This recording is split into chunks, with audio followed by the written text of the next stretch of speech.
Hello, everyone, and welcome to the 5th episode of the Boar Hat Tavern Podcast, a podcast all about Seven Deadly Sins Grand Cross.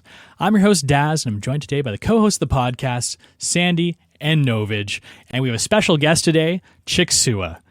Everybody, welcome to the show. We've got a great one for you, too. Unfortunately, we got probably the saddest patch notes in the history of the game, but we're still going to cover them anyway, because that's kind of what we do. We're going to talk about the One and his impact on the PvP meta, because the One has shaken a lot of things up. We're going to take some listener questions as well, and then at the very end of the show, we're going to have a little fun. We're going to do a Whose Line Is It game. That's where we play like a little excerpt from the game, like of a skill, the audio of a skill, and Sandyy, Novage, and Chiksua are going to compete to see who can guess the most right. But before we get too far into the show, I definitely want to introduce everyone to our guest here, Chiksua. Chiksua, welcome to the show. Thanks. Hi, everyone. Yeah, Chiksua, if you haven't heard of him before, you've probably been living under a rock, because he is one of the fastest rising YouTube stars in the 7DS content that I know of. All three of us, me, Sandyy, and Novage, have been pretty excited. As soon as we heard that, we might be able to get him on the show, we're like, this is going to be fantastic. As the first guest ever on the show, there's no one we'd rather have than Chiksua. If you're looking for like any sort of like high level, like thoughtful strats on guild boss, final boss, just like pretty much any part in-game content, his channel is the one to check it out. So Chiksua, again, I'm glad to have you here. So how is Final Boss Merlin going? I think you were grinding it about 5 minutes ago before we started the show. How's that goal to go number one going? So far it's pretty good. So I'm first of all happy that they finally got rid of most of the hackers, even though there's a new hacker today. But in 8 hours, I might be rank 1 unless someone gets that crown. So yeah. How many actual runs have you had to do of Final Boss? Because I'm always curious, because I like to try and get like as close to top 100 as I can get, but I've never like gone for number 1. I imagine that's a difficult task. Is it as hard as it sounds? It's really difficult to say because it depends on the final boss. So for example, for this final boss, I actually got pretty lucky. So far, I haven't been able to get any close runs to the run I got so far. But like, for example, in Final Boss King, I actually played like for 10 days, like 12 hours a day, because first of all, in the first week, if you have hit 20k, your score got deleted. So it was a bug from 7 Deadly Sins.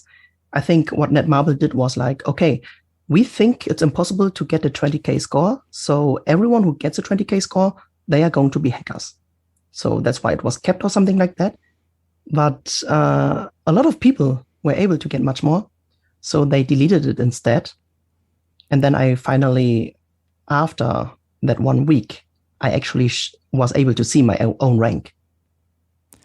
I got to say, I'm pretty impressed that as a community, we broke the game by doing that. Like, that's got to be a high watermark from the community, being able to get to the point, like get scores high enough that they actually think that you're getting flagged as hacking. Like, that's pretty impressive.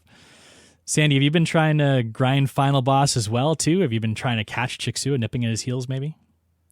Oh no, I went for it, before he was able to do his run. And then of course I knew who was going to beat me, and I don't know if I'm going to be able to catch him.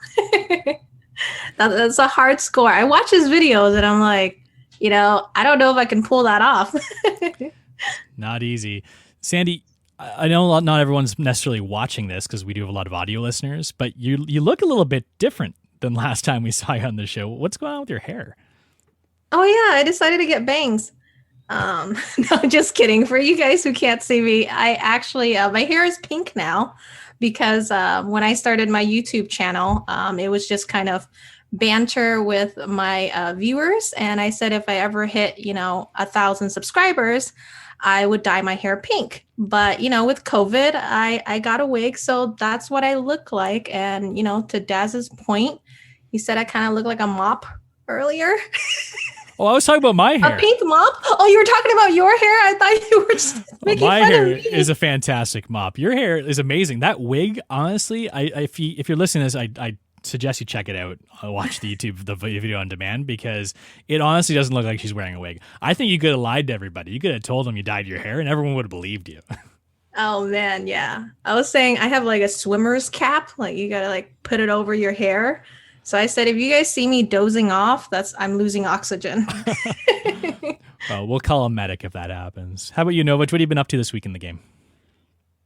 A little bit of everything. The Final Boss Merlin, kind of finishing that up to get the shop items cleared out, and some of the Green Demon, kind of getting those rewards from that as well.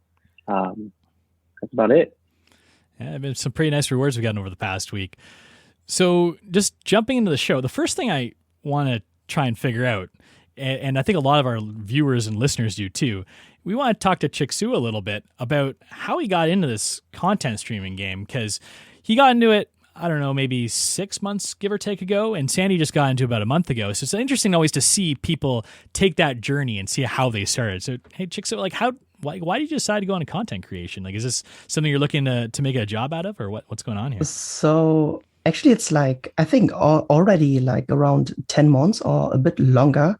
So actually what was, I don't know, at the beginning of the game, there were a lot of content creators. I tried to watch them. I don't really want to sound cocky, but a lot of them gave wrong information, and not just a bit wrong information, a lot of wrong information. So I decided, or it wasn't that I decided. So COVID happened, and some of my guildies said, why don't you start becoming a content creator? Because back then I had an own guild. We were just casually with my friends. But I started because I wanted to help my guild. I already wrote a lot of guides, like written guides, like, hey, this is how to do the Grey Demon Heart, when at the beginning Grey Demon was pretty hard, right? Also like how to do this and that. And then because of COVID, I was like, okay, maybe I should become a content creator and try it out. And luckily, a friend of a friend, he actually had money problems because of COVID. So I got a PC for very, very cheap. So I was like, okay, say no more. I will buy it. He will get the money today, right now, because it was an insane price he gave me. So I would have actually paid like 1.5K. Instead, I paid 1K. So I was like, yeah, okay. Don't tell him that now. You're supposed to keep that a secret. You're not supposed to tell him you would have paid more for it. I mean, no, it's okay. So basically, it was a great deal. So I started and tried it out, and yeah, I don't know. So that's how it started, basically. The rest is history. Yeah. And it is funny too. Like you said, there were a ton of content creators, especially right off the beginning. It's almost like everyone's like, oh, new game, like let's just flood this with all like the information we can to try and see if we can get some bites. Right. And then slowly people drop out of the game or leave for whatever reason, or a new shiny game comes along, you lose them to that. Right. And then you get the true ones that kind of stick with it and rise to the top. Right. It's almost, like, call out all those other ones before you get the pure quality rising to the top. And I definitely think it's pretty safe to say that your guys are definitely up there with the best. And one thing I really like about them too is they're very like high level strategies as well. It's not just being from a top guild and being a day one player. It's nice to see those like harder strats to overcome final boss or guild bosses or wherever it is too. So I've always enjoyed the content quite a bit. Do you have any other videos that we should be expecting soon that you're working on yet? So yeah, there's one video which is actually pretty important, because there's still the problem between which substat is better, defense or resistance. And I will try to actually make a video about that to let people know that defense is actually pretty useless besides of 4cc. But yeah, I don't want to talk too much, else they won't watch the video, right? I'm pretty excited to see that video. So another thing you mentioned too is you used to be part of like a more casual guild. You're definitely not part of a casual guild anymore. What's it like? Your guild is probably the top guild on global. Is that fair enough to say? You guys consider yourselves the top guild on global, or is that a disputed claim if I say that? I guess so. We are pretty high, I would say. What's it like being in one of the top guilds? Like, I mean, you probably went from being the strongest person in your guild to maybe you are still the strongest person in your guild. I don't know, but you're among the strongest and the most elite in the game. Like, what's that like? Because not many people get to experience that. I think it's pretty difficult to say because honestly, I don't think there's a big difference because in every guild, depending on how the guild is, like for example, we are treating everyone like a family and we are trying to help each other. And I think this is what every guild is doing. So there's actually nothing really special besides of, yes, I used to be like, at least in Guild Wars, easily getting rank 1. And I had people who try to beat my score, but now it's more like I'm the one who tries to beat other people because they are at the minimum, they are on the same level like me, or they might be even better, like for example in Guild Wars. Or like Final Boss, it's the first time I actually get the chance to reach rank 1, for example. Usually, I always got beaten by someone else. Yeah, I know the feeling. In our guild, as soon as Sandyy started deciding to try hard in Guild Boss, I just kind of gave up trying to get that top spot. It's like next to impossible when you have people that are as dedicated as the Sandyys and the Chiksuas of the world and the Novages. Because Sandy's been using Novage's account as well to like run up his score because he's got high level alts for Easton and Alate, so he's got an account that's very well primed for Kumu. Okay, so maybe we should roll into some patch notes. Like I said before, patch is kind of a sad one. It's one of those things that we got the news out of that whole like Assault Meliodas scandal, about a month back that we're going to start getting characters every other week. Well, it's kind of made it a little bit more difficult for the content creators to come up with exciting things to talk about in the patch notes on the off weeks. And this happens to be one of the off weeks, unfortunately, but there are still a few nuggets in here. So let's just quickly go over them. So 100% Hammer Visal success rate starting after maintenance today. I mean, it's always a good thing to have, but JP's apparently had this forever, and I don't know why we don't. I feel like this shouldn't be an event. Novage, have you been like saving your hammers for this event? Like, what's your hammer strategy? Because I kind of just use it whenever I get them, whenever I need them. I don't really worry about the Visal success rate up. It's kind of just luck. If I have some saved up when I see it, then I try not to use it. But you're absolutely right. If I have, I would say over 15 or so, and I want to kind of touch up on someone, I'll use it in a sense. Right now, I think I have about 35 saved up, so I'm definitely going to wait till after the patch for that. It's tough to hold on to those hammers because like you just always need hammers and anvils for everything, right?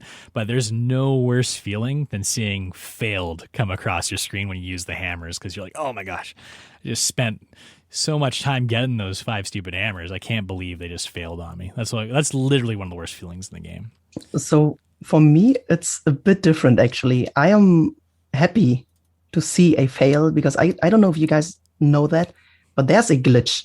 There's a pretty fun glitch. Whenever a hammer fails, your game is speed up by like, I don't know, 10 times or something like that. And okay, right now, not anymore maybe, but if you create new gear and reroll, for example, you save so much time with that. And that's actually great to use that glitch actually so that we can fasten up and save time to make new gear. So for me, for example, I'm way too lazy. I'm really lazy. I have like 100 hammers, I think. I also have like 100 anvils. I only really use them when I have to use them. So also when I like mentioned I want to make new gear, then I'm abusing that bug. So I will use hammers until I get the fail, until that glitch comes, and then I can reroll stats much, much faster. Also like if you are going to use that glitch, you can't talk to King. You can also do summons really quick. I think it's actually a smart thing of Netmarble. So what I think is they abused it. So they are doing it because a lot of people who like fail a hammer, they might have used a lot of hammers, right? So if the game is faster, they might use the resources much, much faster. And also when they abuse that bug to summon faster, they might lose more gems faster. So it's maybe planned of Netmarble, maybe not, I don't know. But I really like to see the fail, to be honest. I can't believe that's crazy. The only person I know who enjoys seeing a failed hammer, like I said, that's one of the worst feelings for me. But now that I know that, next thing I'm going to do as soon as a hammer fails, I'm going to start rolling up gear. So we've got a few other things in the patch notes. Training cave spontaneous missions. So if you got your training cave open, just wait an extra day. If you start doing it tomorrow, you'll get a few extra bonus things. Daily mission rewards increase. We've got new growth in battle events. Yip-de-doo. We've also got a new Lost Vein animation that's going to appear when you get an SSR too. That's kind of cool. A little bit more variation to the SSR pulls. Red Fat King and Red Jericho have been added to the race draws, and that's pretty much it. There might be a couple other little points, but you know what? We deem them not even important enough to mention on this show. That's pretty much it for the patch notes. Next thing we're going to talk about, though, everyone knows the One came out last week. So everyone had predictions. Everyone wanted to pull for him. Everyone knew they should be pulling for him. But now that we've all got him, or at least a lot of us do, and you're seeing him all over PvP, I want to talk to the crew here and see what their thoughts are on how the PvP meta is shaken out, maybe how they've adjusted their strategies or adjusted their team comps to take into consideration that you're seeing so many Escanors out there now. What are you running in PvP these days? So I am not using the One because I'm a bit different from other people, I think. I'm a bit special, I would say. So I really don't like to use overpowered units. In my opinion, the One is a bit overpowered and pretty boring because what you are hoping for is, I one-shot and I one-shot again. So let's say someone is not using Goddess List, then it's even worse. And it's just like super boring just to spend money.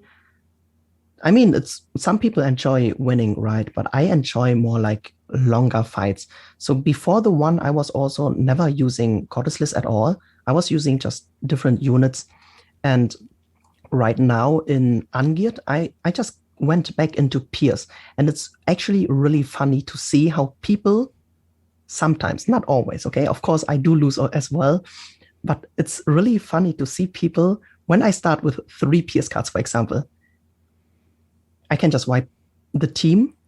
Only the One stays alive. And without Green Gotha, the One is actually pretty weak. And he can't go through Rugal at all. In Ungeared, I took the different version of Glue Eater instead of Lost Vein. I'm using Sardiel. Even though I don't have any cosmetics of Sardiel, and he's only 2/6, he works pretty okay, I would say. Yeah, I like it. I like that you're using Pierce again. That was one of my first teams that I really took into PvP when Blue Demon Melios and Blue Lilia were a thing. And you don't see many Red Kings in the back line or Valentis out there anymore that you would have to worry about. So that's always a bonus. How about you, Sandy? What are you running in PvP this week with all the Escanors running about? I honestly have just been doing PvP for the gems. So I just go in with an alt rush team. And I'm kind of lazy to just kind of change that. And I just bank on being able to get that. Sorry, I'm not anything special. I do the Glue Eater team. So I do Lost Vein with the Ludo Association, Goddess Liz. Sorry, Chick. Sorry, Nagato. I know. I love that you're embarrassed. Everyone's like, "Ooh, I'm running Glue Eater. I'm sorry." Like you gotta like say it like you're embarrassed. Like it's like the end of the world. Like there's nothing wrong with running. I'm sorry. Nothing wrong with running Glue Eater. If they called it something better, if they call it like Chocolate Eater or something, maybe more people would actually like it. But since it's called Glue Eater, I feel like it's gotten a bad stigma. It's nothing wrong with it. It's a really powerful comp, right? Yeah, and I put in a Green Deanne just because, and I made that noob mistake of putting up Goddess Liz's shield, and that took away her taunt, and I was like, wow, whoever's fighting me is like, this girl has no idea what she's doing. Yeah, it's fun to run across people in PvP. You can tell they're obviously like trying something out and have no idea like how the characters work, but hey, it's nice to have a free win. So how about you, Novage? What have you been running in PvP? I've actually ran with Green Deanne. interesting to run into other green DNs or other people that are trying to counter the one, because it kind of adds a different mix to it. So it's like I'm used to fighting a certain setup, and then it gets switched up with a completely different team that's trying to do the same job that I'm trying to do. Those are actually the fun fights. I actually enjoy those because it kind of throws everyone off. But yeah, I've been having a lot of fun running the one with Blue Droll too. I think that's an amazing comp, like Blue Droll, the one, and Green Gother. Sorry, there, Chiksua. I've run Green Gother pretty much religiously because I like him so much. I mean, Green Gother's basically the strongest unit in the game because he provides basically everything and he can make a lot of teams work. In my opinion, without Green Gother, PvP wouldn't be as toxic as it is right now. But he's still, of course, a great unit, but minus SA1. So let's talk about the one counters, because we've got a few that we mentioned here already. We've got Green DN, which Novage likes to run. We got Blue Droll that I've been running. I've seen a lot of Asterosas out there too. Let's take this to you, Chiksua. Who do you think the best, or what is the best counter? Maybe it's not even one I mentioned here, to the one. Like, what would you use? One of the best counter, in my opinion, is really a Sariel, because Sariel hits as hard as him, and it depends on, of course, what cards you get, but he's a really great unit, and you can easily break through the shield of Goddessless if they are using Goddessless, and if not, you can easily kill one unit decently fast. So yeah, else, like I mentioned earlier, Pierce works pretty fine as well. So what do you think, Sandy? Do you think your Alt Rush is still a viable team? Like, we've got a lot of people that have been using Lost Vein Glue Eater teams for a long time, and apparently you like to eat glue too. So, like, is this something you're going to be doing for a while? Like, you're just doing it because it's like what you have accessible, or like is there actually is it still a viable comp? Because it was strong like a week ago. Can it still be strong now? What do you think? I mean, it's still strong. I think for one, it's just what I have available. I mean, I've invested in maxing out, their cosmetics and doing all those things. So they provide me with the highest CC. And, right now it's toxic in PvP. You're trying to see who's going to go first, right? You've got people eating HP, combat class. I mean, I run into an ungeared close to 150, and you're like, okay, what food are you eating? And basically I just rushed that alt, and hopefully I can get a Lost Vein alt off, or you get that Goddess Liz alt and just let her reflect do the damage. Yeah, it's been working, and I used to do it with a Green Escanor before the one came out. And that worked well because of his immunity. And then since Lost Vein has, the Ludo Association, you can't debuff him anyways. So you got two characters. Novage, who are you running in the backline with your comp, out of curiosity? Because that's something that I've seen a lot of different people pop out of the backline, like that you don't expect sometimes too. Like sometimes it's Lost Vein, sometimes it's Goddess Liz, sometimes it's Zeldris, right? Like who are you finding works well for your backline? No, I hate to say it, but it's Goddess Liz. Boo! I'm just kidding. You eat glue too. What do you think, Chiksua? Who's the best backline unit for the one comps? I'm actually not sure. There are a lot of different units you can actually use in backline. Like, for example, a lot of people like to play Zeldris backline because he just increases the stats from the backline, or Goddessless is actually not a bad unit. I'm using Goddessless for my PS team in backline as well because she gives decent class combat, and she also gives sustain when one of the three units die, because with Pierce it's really hard to start. So most of the time, if I'm fighting the one of the units are going down. So with that, like, Goddessless is really good, or units who can solo. I was actually also thinking if I should once trying to create a team where I put Rugal backline, because I don't know if you guys, not many people can participate in Guild Wars, for example, But Rugal in Guild Wars, because of all those buffs, and you can't use links, Rugal is insanely strong, even if you have 4 units. It's really interesting. Also, a unit like Lost Vein backline is also really great, because if you get lucky and get the ult, you can just one-shot unless there are like Goddessless Shield or whatever.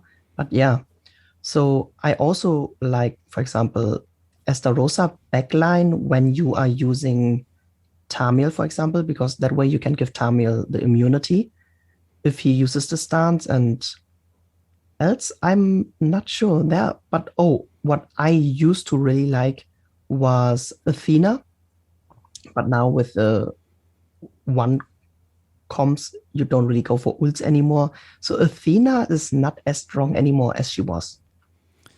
Well, considering you're running Pierce, and if this becomes a thing, maybe I'll start running Red King in the back line again to protect against the Chiksuas of the world.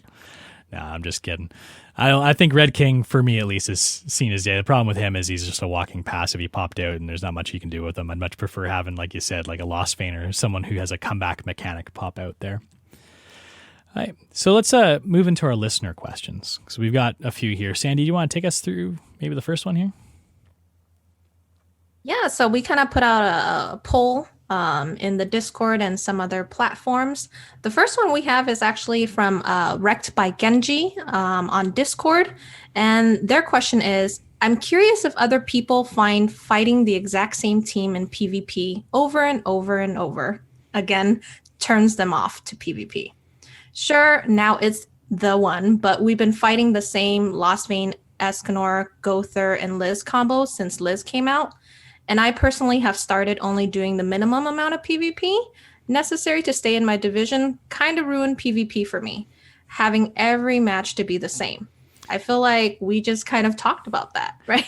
I guess we did. Yeah, it's not only a question, it's like the opinion in there too, right? Mm-hmm. Thanks, Rec, for sending that along. Yeah, I mean, Sandy, you mentioned not too long ago, you're just doing the PvP for the gems. I tend to just do PvP to kind of like stick to my, my current ranking for the gems or for the fight festival tokens, so I get some anvils every week. Chiksua, I think you're a bit more invested in PvP than the rest of us. Do you find it boring after a while, like seeing the same comps over and over again? Like, does it get tedious for you? For me, it has been boring for a long time already. So all I do is the minimum effort. I get into Champion 1 at least on Sunday if someone is struggling with PvP. What I found out is the best is if you do PvP on the last day, especially like 5 hours before maintenance or whatever, or not maintenance, before reset, then there are a lot of bots you can easily go through, and that way you can maintain your rank. And that was my strategy back then when I was still like not that good in PvP and stuff. And also like I do get challenger, and depending on if I have the time, if I'm not busy, I'm using gold and coin food in challenger PvP so that I can actually get more anvils as well, because getting those points is, in my opinion, pretty important. But I, like, for example, right now there's the top 100 running, but I decided not to do it because, first of all, there are a lot of gatekeepers. So usually if you plan to place high in top 100, you're using wine food. You're not using any other food. And there are so many people who, first of all, play with a boring comp and use like really try hard food just to gatekeep. This, from what I'm hearing everyone say here, I was kind of expecting, Chiksua, maybe you're going to say you enjoy PvP and you do like to try hard in it. It puts off some alarm bells for me. PvP is usually the part of a mobile game that keeps people interested, keeps people engaged. The fact that all of us who've been playing this game for a while don't really like the content as much as we probably should, that tells me that there's something here that needs to be fixed. Is this something that we can fix? Do you guys have any ideas of how we could potentially fix it? Anybody? So first of all, like of course, there are a lot of people who enjoy PvP as well. So there are a lot of people who have no problems with other people who use CC food, but it is also really hard to fix because it's more a community thing, I would say, because there are a lot of people who wasn't even like that. There were people who like really tried to become top 100, and because they got gate kept, they decided to, okay, if it happened to me, I'm doing the same. And that's basically what is the wrong mindset. But it's unfortunate. It is like that. A lot of people are toxic, or they are like, I'm not really sure how to express, but they are like salty that if I can't get it, I don't want other people to get it. That's really unfortunate. I mean, one of the nicest changes they had to PvP, which is a temporary mode, I really liked it when they brought in 4v4 PvP for like whatever it was that couple of weeks there. That really spiced things up and changed it around a little bit. To me, I think it'd be neat if, I mean, I guess I've tried it with putting in rules, which has been kind of hit or miss. Like, you know, if you've got a rule set for a week or whatever, but I really enjoyed the 4v4 PvP. Novage, like, do you have any ideas of how you'd fix PvP, or, I mean, do you like it the way it is? What do you think? No, I'm on the same boat as you guys. I think maybe Ungeared could possibly use some rules as well, but maybe not as much. Or they were playing around with that tournament, that beta tournament that they had the streamers kind of participate. I'm not sure if that was in preparation to some type of mechanics in the game that allows guilds to kind of internally set up a tournament. I know a lot of people kind of set up their own tournaments within Discord, and they kind of just do it within like the friends list and whatnot. But if there was a mechanic that allowed this to be a little bit easier, so people could kind of make their own tournament brackets or something in that mode or area, I think that it might kind of bring some people a little bit more back into PvP and interest into it. That'd be pretty cool. I mean, one of the other problems, I guess, that a lot of people find with PvP is if you want, we talked about it a little bit before, but if you want to change up your team that you use to be successful, like if you're not just trolling to like have fun and, you know, on Geared or whatever, if you really want to like go into Geared and have a competitive team, and you're like, hey, I'm sick of Glue Eater, I want to try something new. You got 2, 3, maybe even 4 characters that you've got to pour resources into if you want to be super competitive. You got to pour in those cosmetic upgrades. You got to 4-star super awaken them all, you know, like maybe have high ult levels. Like that's a lot of resources just to switch up like the comp you're using. You can't just say, I think I'm going to try this new comp this week, right? I think that is maybe part of the problem. One of the reasons that you do see the same teams over and over again, and why you see like just variants of Glue Eaters. You have like, you know, similar core units that everyone uses. Not only are they strong, but it's just they're more accessible as well. Yes, and Sandy knows what that's all about. So what's our next question on the list here, Sandy? This might be for Chiksua, but it's from Slow Bro on Reddit. Who are you saving your gems for next? All right, Chiksua, who are you saving for next? Bud? So there are 2 characters I'm looking forward to, and it is actually the Green Eastern. I'm waiting for a really, really long time for Green Eastern already. That's the reason I also have Attack UR gear for her already, because I was like, I got mine 6/6 pretty early. I was super lucky. So my Blue Eastern. So I was like, okay, actually she's good in demons, so why not giving her Attack UR gear? But until now, it feels like that Green Eastern is going to be JP exclusive, but well, it will most likely come because with Glocks it got postponed really, really hard as well. And also, of course, I'm waiting for Assault Melee. So of course, like there was that boycott thingy, but there was a reason, because they planned to bring Assault Melee way too early. But the Assault Melee banner, as long as they don't change it, the units in the banner are great. Like, for example, all 3 Archangels. And I think everyone knows how strong the Archangels are. So I'm not really looking forward for Meliodas. I'm more looking forward to maybe I get more copies for Sadia. Yeah, I think I'm on the same page there for the Assault Meliodas banner. And I feel pretty confident ever since, you know, they responded to the Assault Meliodas issue a month ago, when they said that, okay, we're going to make all of the banners similar to the JP ones or maybe even better, that makes me confident that they will have the Archangels on. I was really disappointed. I can't remember which banner it was. I was expecting Ludociel to be on it. I think it was, I can't remember whose banner it was. Maybe It was the Archangel banner. Yeah, but he wasn't there, right? I was like, Yeah, what? he wasn't there. So everyone was saying, a lot of people were actually judging me that I summoned on the Ludociel banner. And I was like, oh, guys, I didn't know that there's the Archangel banner, because I don't play JP and I do not do any researches about JP, because I want to, if possible, as much, I want to just let it come to myself, because of, like already mentioned earlier, getting all those wrong information. I don't like to get this information and they say, hey, this unit is going to be good, this unit is going to be bad, and it turns out to be the exact opposite thingy. So I prefer to just wait for it, and if it comes, it comes. If not, not. It's almost too bad that it's a mixed blessing having JP X number of months ahead of us, because you have the foresight. Like, we know Assault Meliodas is, the next festival banner, presumably. I mean, who knows what's going to happen, but we knew the one was going to be coming out fairly shortly. You know what the next overpower unit is. We're having that conversation now, right? But it does ruin some of the surprise.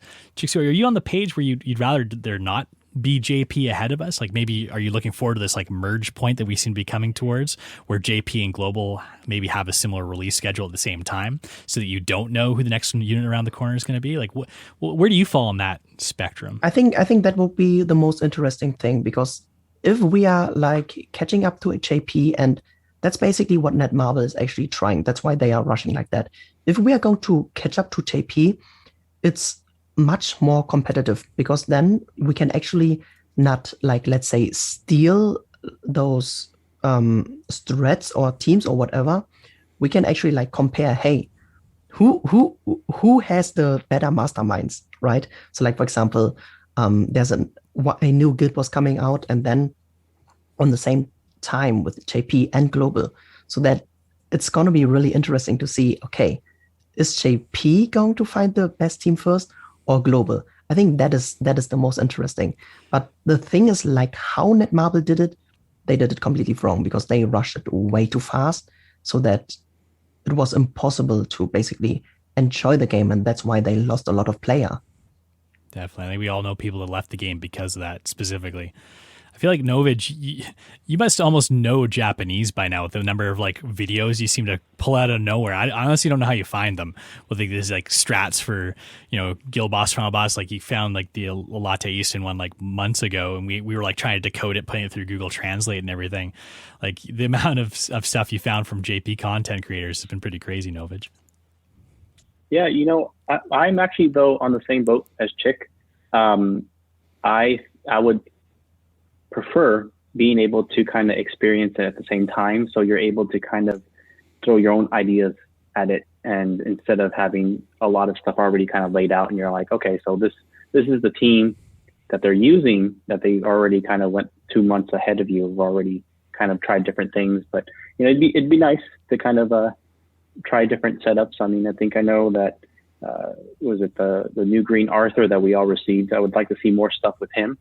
I know there's probably a lot of benefits that you could get with him in PvE. So I'm hoping that some maybe Sandy or Chick may be able to do some stuff for that. I was trying him out in Final Boss Merlin, if he might be a better substitute for Hellbrom, but he wasn't. So I'm trying right now to like use him in different areas, just to try him out if he's going to be good. But so far, he seems to be useless for at least for late game players. So for beginners, he's a great unit. Yeah, and you know what? Just even the fact that you're experimenting, that's what makes the game fun, right? Like, I mean, no offense to Sandy and Chick here, because you guys do put out guides and content, which are great and people can follow them, but it's also fun to like explore and try and figure it out on your own.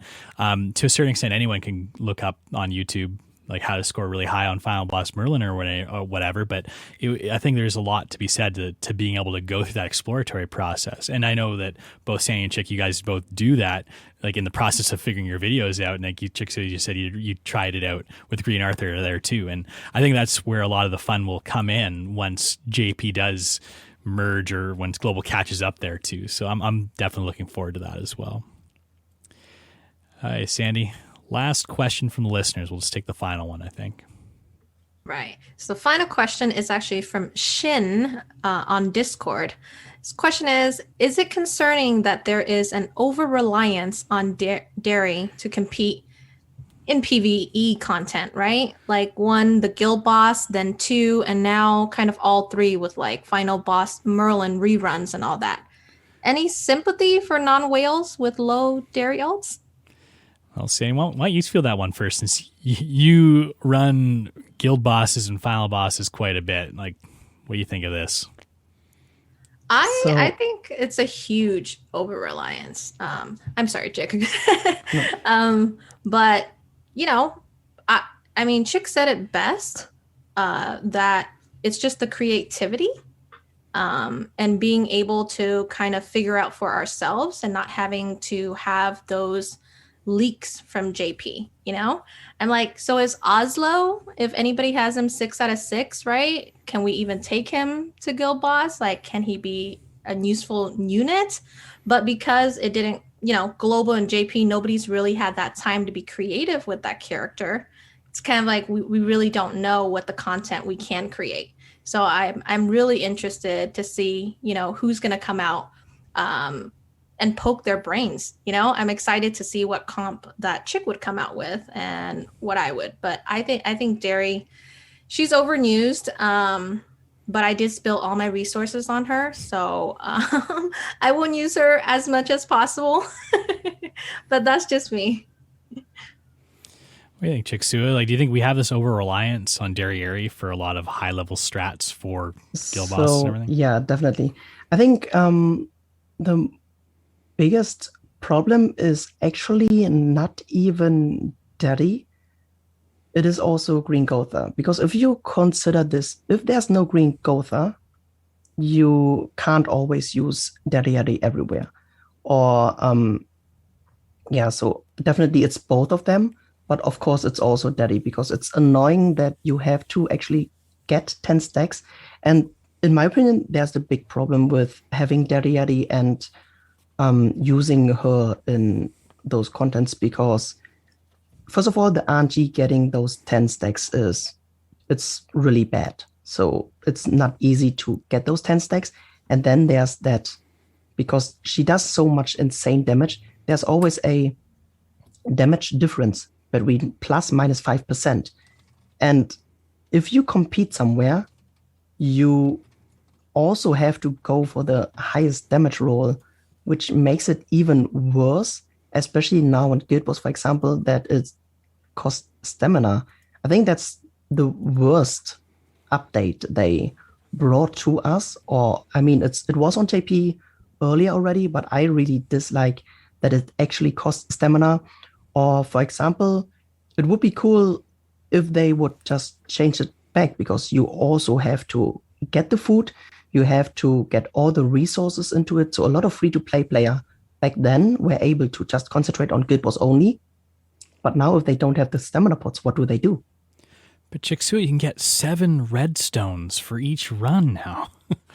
I think it's it's too bad the rewards aren't very good for it either, too. And I agree. I think they ruined it by putting those in there. Like, even just for, I can see what they were thinking. It was like, well, maybe if we put this stamina requirement in, people won't run it 100 times to like get that perfect score. But people are still going to do that. Now it's just a little bit more annoying and less accessible, which is unfortunate. And like I said, like, it's not like the rewards that great. Like, yeah, okay, maybe every once in a while you get some SSR gear, but nothing to write home about. Is there anything that any of you guys would do? Maybe Chiksua, do you have any other ideas on how you could potentially fix this dairy reliance? I know you mentioned Green Gotha as well. Like, is this something where do they need a nerf? Does something need to change here? A nerf, like you guys mentioned earlier, actually it was talked in Zenith as well, that maybe the decks are nerfed down to 5 to make it easier.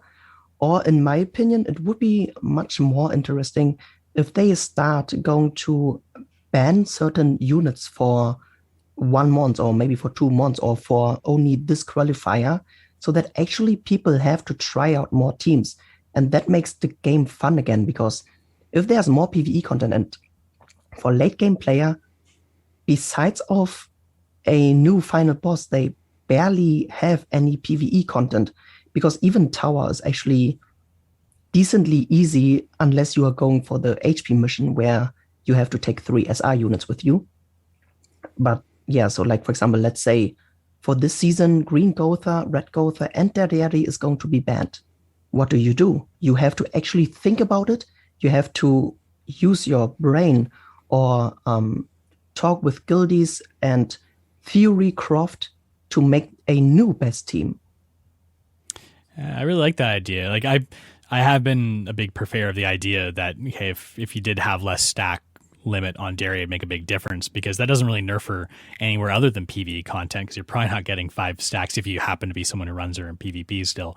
It's just the PvE side of things where you just can't get that like massive hit at the end. It gets you a little bit easier to get to those 5 stacks, or it just kind of invalidates the strat altogether, because 5 stacks may not be enough to outscore other strategies as well. But yeah, I really like that idea. I think it's a really novel one of coming up with like, a banned character list for each one. And I guess the other side of the coin too is, well, if you have limited resources, it might be annoying being like, oh, I put all this effort into my Derriere because I knew she was always getting guild boss. Now you're telling me she's banned this month? I gotta invest in like green mon speed or like some random character you maybe even put anything into, right? To like get that ultimate strat up. I can see that being frustrating on the other side of the coin too. So I guess it's kind of difficult. Novage, do you have any ideas of how you could maybe fix this reliance on Derriere? You guys have all said great ideas. I think putting in rules, like you said, for a season of each boss, or it lasts for the 4 weeks that it's out, that would be kind of helpful to kind of change things up in terms of the strategy. Yeah, cool. Well, I mean, maybe we'll see. Go ahead. Actually, I thinking about it, I think that Marvel actually tried that they reduced the reliance on Derriere on Final Boss Merlin. Because on Final Boss Merlin, if you guys have done that or have at least read the skills, because I know it's really hard to actually read the skills. So a lot of people are wondering, why does she does so much damage? Because she does more damage onto demons. And if they would increase that from, I think it is 300%, if they increase it into just 1,000%, just like in Akumu, that it's actually impossible to use her, that would be cool as well. I feel like people are always going to find a way somehow to use Derriere, no matter what Nutmarble does. I feel like it's inevitable. The sky is blue. Derriere is always going to be used in PvE content. Okay. Here in Twitch also came someone, Specs on Twitch. He has also a great idea. Because if you, for example, change the pointing system that overkilling doesn't give you that many points, that's going to be interesting as well. Because if, for example, let's say the limit is 200k and you're getting no points more than if you overdo damage, let's say a green Escanor or a red Escanor can do the same then.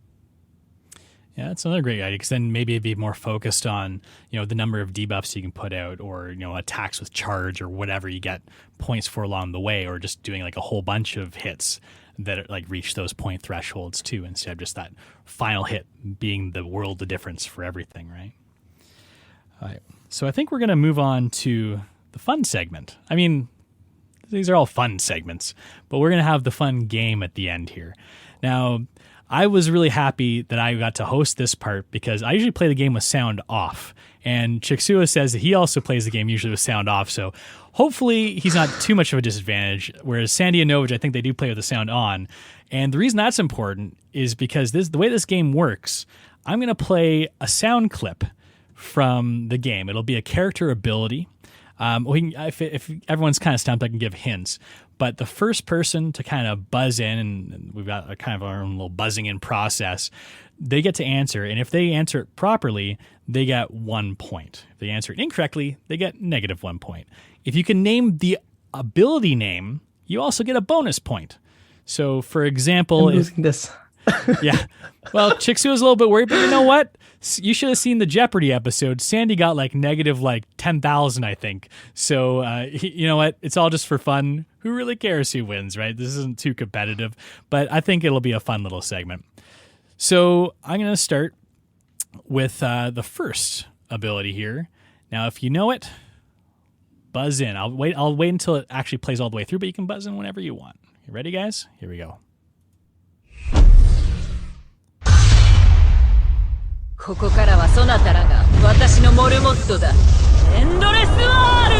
That was the wrong one. Let me start again because that was one of the harder ones. That'll be a teaser for later. This is one of the harder ones? No, this one's the easiest. That one was? Okay. Well, you guys will know that for later. I thought it was going to be hard, but see, hard to me might be easier to you.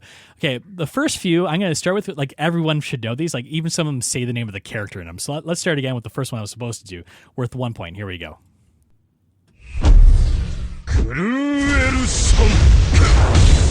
Okay, Chiksua, you chimed in first. Son of Escanor, the green Escanor. Perfect, 2 points. I made the mistake a couple weeks ago making trivia way too hard. So I was like, you know what? I'll start off with some easy ones and we'll progressively get harder and harder.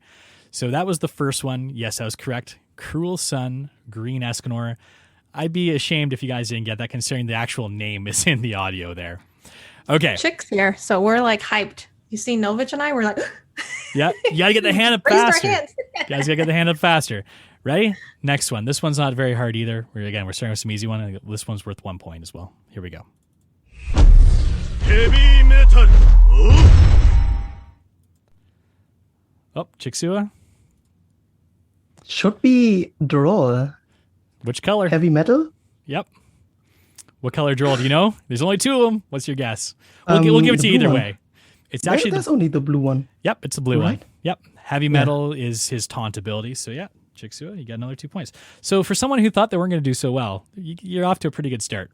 Chiksua's got 4 points. Novage and Sandy have yet to get 1. Okay, this is the last of the easy ones before we get into the harder ones. Ready, everybody? Here we go. Invasion Arrow. Oh, Novage actually buzzed in first there. Which one's that? And this one is actually a little bit trickier than you might expect. But go ahead, Novage. What do you think it is? Well, it's obviously Gother. Which color is going to be? I would say probably the red one. It doesn't matter. It could be either Gother because they both have the same ability. But what's the name of the ability? You got 1 point so far. Invasion Arrow. It's actually not Invasion Arrow, and that's where it got tricky. So you get 1 point. It's actually called Arrow Shot. I was kind of surprised too. Oh. So I don't know why he says Invasion Arrow when it's Arrow Shot, but who knows? But you still got 1 point. So you are technically ahead of Sandy by 1 point. Okay, so now we're going to get a little bit harder. So we're going to double the point values here. So you get 2 points for naming the character, 2 points for naming the ability. And to be honest with you, the first one's shouldn't be too hard. And here it is.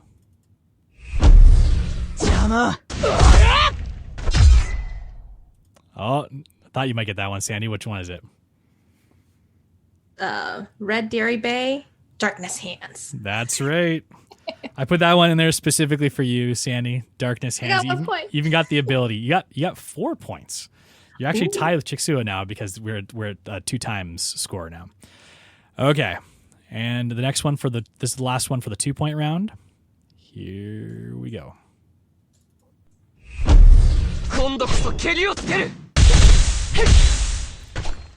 Novage buzzed in first. Who's that, Novage?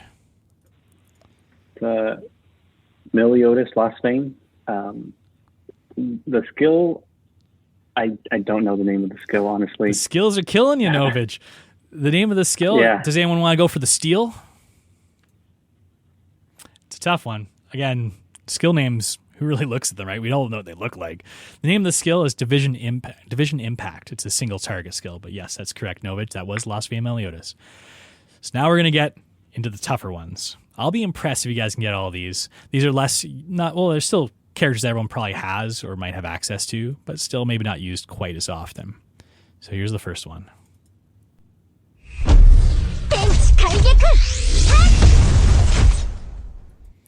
This might be one of the tougher ones. Okay, Sandy's got it. What is it? Green Deanne? Nope. Nope. I don't know if I should be giving negative points for these, but I'll say no. So it's not Green Deanne, Novage, or Chiksua. Do you think you know who that is? It's a tough one. This is worth 3 times the points, by the way. So 3 times points for the character, 3 points for the ability. Can you play it again? I can certainly I can play it again. Here we go.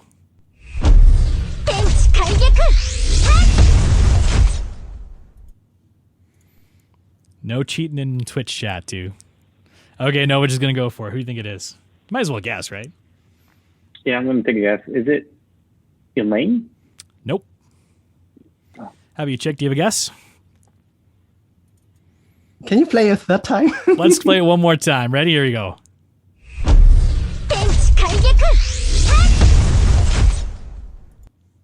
What do you think, Is this Chick? the AoE skill of Valenti? It is. Hey, look at that. I don't know the name, but That's all right. Still good for 3 points. The name of the skill is Genesis. Again, I don't know why it's called Genesis, but it is. Okay. Last 2 from the 3-point round. Then we're going to get into the ultimate abilities. So here is the first one. Everyone ready for it? Here we go.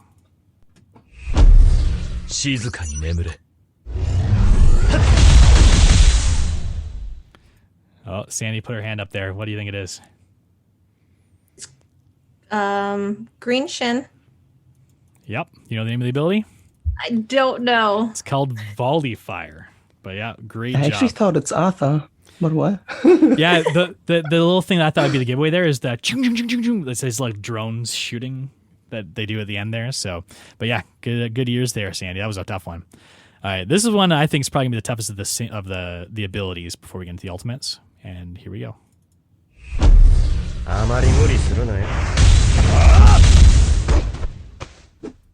Oh, Novage got his hand up first. What do you think, Novage? I know that's Monspeed, but his skill, the name of it, I don't know. Which color of Monspeed? That sounded like it's the red one. Sandy, No. do you disagree? You look like you're thinking. I'm debating now. Is it the green one with the Blaze? weak No. point skill? It is. That's the skill. It is. So I think I have to like. Stolen. I'm still gonna give Novage 2 points. He got the color wrong, and then I'll give Chiksua the extra point there for getting the color and knowing that it was the debuff skill. The name of the weak point skill is called Flame Ball, which would have gotten full points. All right, now we're moving into the ultimates section. So this is the warm up for the ultimates. So the first 2 should be easier, and you'll know why as soon as I start playing them. So get those hands ready, guys, because this is probably gonna be who buzzes in first. Here we go. Oh, oops, that's not one. Whoops, my bad. I misclicked. Here we go.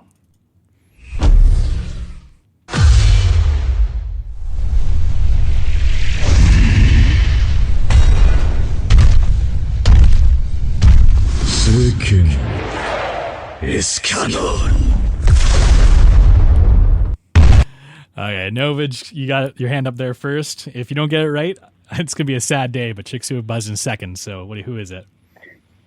Yeah, the footprints or the footsteps kind of gave it away. It's Escanor, the one. That's right, and I forgot to mention this round's 2 points because they're the easy ultimates. All right, next one is the last one, the 2-point ultimate round. Here we go.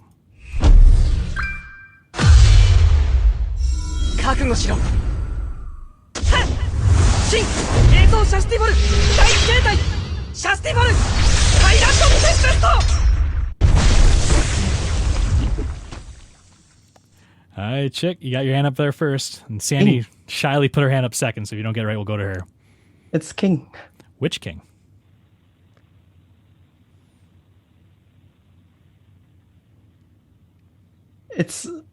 Don't they have the same wood? Well, there The are... Skinny Kings? Is it? Yeah, tell me your final answer. Is it? I think it's a skinny king. Think it's Skinny King? Sandy, who do you think it is? Did he throw up? Like, is it the Festival King? I don't know if he threw up at the end. I don't know. What do you think? What's your final answer? I'd like to see what you say before I reveal it here. I'm gonna say it's the Throw Up King, the Festival Teddy Bear King. Yep, it's Festival King. So, Chiksua, I'll give you half points for buzzing in first and going with King, but it wasn't Skinny King. He is skinny, but he's also got little wings on his back. We're going to take some Festival King, and we'll give the extra point there to Sandy as well. Never used the Festival King, so... Yeah, I knew you guys would know it was at least King because of the number of times he says Chastaful in there. I figured that would be a bit of a hint. Okay, we're going to go into two of the harder alts. At least I thought they were harder. I kind of played one by accident early, and you guys seemed to think it was easy. But we're going to go for... These are 4 points for the character again. So here we go for the first one.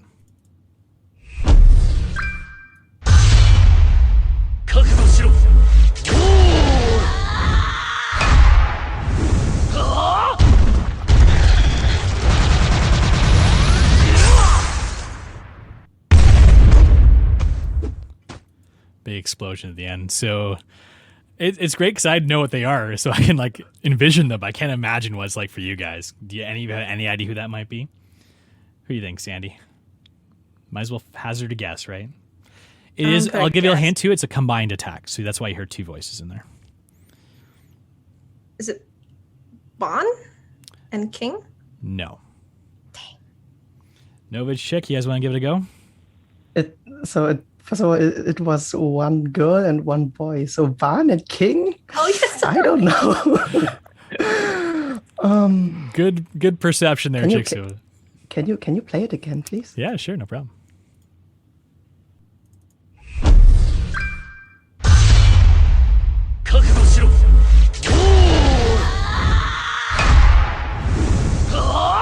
Giant Dive?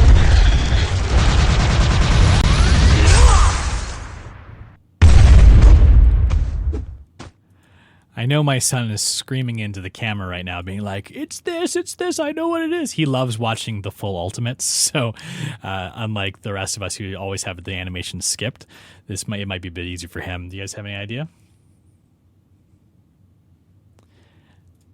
Even a guess? No? I'll spoil it then. It's actually Giant Diane with Griamore. Those are the two there. I said Blue Giant Diane like 5 seconds ago. Oh, did you? Sorry, when I was playing the audio, I couldn't hear what you said, so I had to wait till the end. Oh, okay. I see. So I will give you the points then. Look at that. I'm a horrible host, so Blue Giant Diane. There you go. 4 points for Chiksua, and it was with Griamore, and it's called Full Swing Impact. Yeah, when I'm playing the audio, I just play it through. I can't really hear what you guys are saying because it's really loud in my ears. Like this sound I did know because I was using at the beginning. So back then when I played on phone, I do have sound on. So even now, if I play on phone, I do have sound on, but usually most of the time I play on BlueStack, so it's muted. So it's the one like that whole spin up sound that you're hearing. It was Griamore inside of his little shield ball. Or it was more that scene where I sometimes. So it's I don't know if it's embarrassing, but do you guys know I do this when she is hitting him? I did this. Yeah. So especially in PvP, so back then in Ungeared PvP, I used to use her a lot to rush ult. And at the beginning, she carried me very well. Okay, so we're going into the final one. This one is for 6 points. And it looks like Novage, you might... Oh, you can still tie it. Because Chiksua is winning right now with 13. Sandy's got 8. And Novage has got 7. So here we go. Final one. It's an ultimate again. And it's a combined ultimate as well. Here we go. ここからはそなたらが私のモルモットだ。エンドレスワール。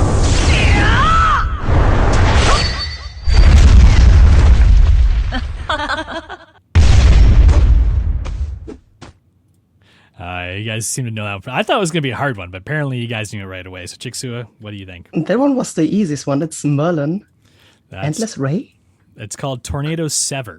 Okay. Yeah, you definitely got it right. Well, that one is the easiest one because Merlin is one of the basically beginning units you supposed to summon for.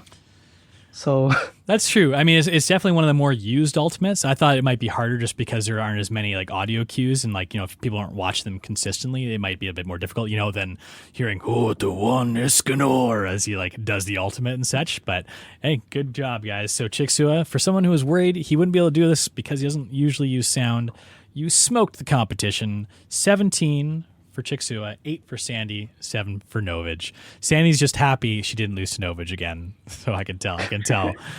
But good job, everyone, on that. I hope everyone who is listening, maybe you guys even outscored our guests here too. But on that note, we're going to start ending off the show. So thanks, everybody, for joining us today at the Boar Hat Tavern, Seven and Deadly Sins Grand Cross podcast.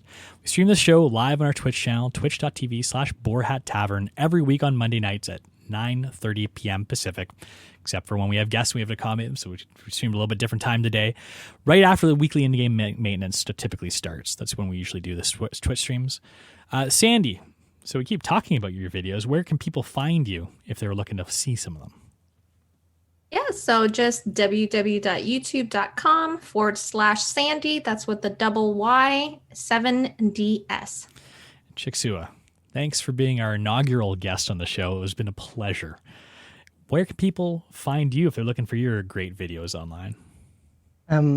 First of all, thanks for the invitation too. And it was a pleasure for me to join this one too. And yeah, so people can find me actually on a lot of things. So I do have a YouTube channel. I think most of the people might know that. YouTube.com/Chiksua. You can just find me that way. Or I do stream a lot on Twitch. The name is Chiksanbe, so twitch.tv/Chiksanbe. I also have a Discord channel. We finally hit 1K actually today, like a few hours ago. And yeah, and I made a Twitter like a month ago. So I really don't know how to use Twitter, but at least having it, right? You and me both. I've got a Twitter as well, but I never tell people who is. I barely ever use it. But Sandyy, I know, is a bit more of a Twitter person than I am an Instagram person. But yeah, and Chiksua, it really has been fantastic having you on. It's great having all the insight and stuff. I'm glad you could definitely join us today. So all three of us, Daz, Sandyy, and Novage, we're members of the Global Guild Denied, part of the Scoundrels Alliance. If you'd like to come and hang out with us, or maybe even join our ranks, poke your head into our Discord channel. The link's going to be in the description below. If you'd like to get in touch with us, you can email us anytime at podcast@boarhattavern.com or follow us on Instagram or Twitter. Little spoiler alert, that's Sandyy on the other end of that, at Boar Hat Tavern. You can also subscribe to our podcast, the audio version, on Apple Podcasts, Google Podcasts, Stitcher, wherever you happen to listen to podcasts, we're probably there. You can also find our shows on our website, which is absolutely atrocious. Me and Sandyy and Novage have been talking about changing that, and hopefully we'll be able to change it soon, but it's kind of like the running gag now, so don't visit it, but if you really need to, you can go to boarhattavern.com.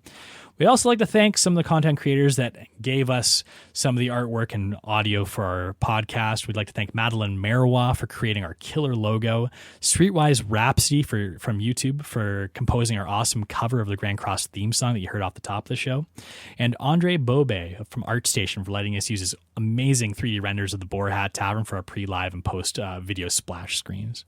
You can find all their work on the websites in the description as well. Everybody, thanks for listening. Have a great week. Bye.